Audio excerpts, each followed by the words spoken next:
ఇంకో అపచారం ఏంటో చెప్పనా? అయోధ్యకి కూడా ఆలడ్డునే పంపించారండి బాబు. ఇదొక అపచారం అంటే అదొక మహా అపచారం. ఇంకో అపచారం ఏందో చెప్పనా అనితమ్మ? అంటే అపచారమో గ్రహచారమో మీరే చెప్పాలా. అంటే మీ అబ్బాయి కోసర నిఖిలు ఏ బిజినెస్ బ్యాక్గ్రౌండ్ తోటి, లేకపోతే ఏ షిప్పింగ్ ఎక్స్పీరియన్స్ తోటి, ఇంతకుముందు ఎన్ని షిప్పింగ్ కంపెనీల్లో ఆయన పనిచేశాడో మాకు తెలియదు. కానీ అంటే రాత్రికి రాత్రే మీ గవర్నమెంట్ ఫామ్ అయిన 2 నెలల్లో సంవత్సరానికి 200 కోట్లు రెవెన్యూ ఉండ ఒక పెద్ద షిప్పింగ్ కంపెనీకి డైరెక్టరు ఎలా అయ్యాడమ్మా?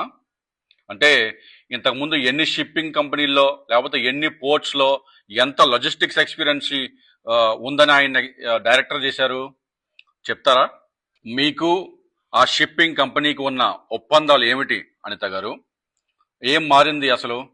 అంటే మీరు గవర్నమెంట్ ఫామ్ చేసిన తర్వాత, మీరు హోమ్ మినిస్టర్ అయిన తర్వాత మీ అబ్బాయి ఆ కంపెనీకి డైరెక్టర్ అవ్వటం దేనికి సంకేతం?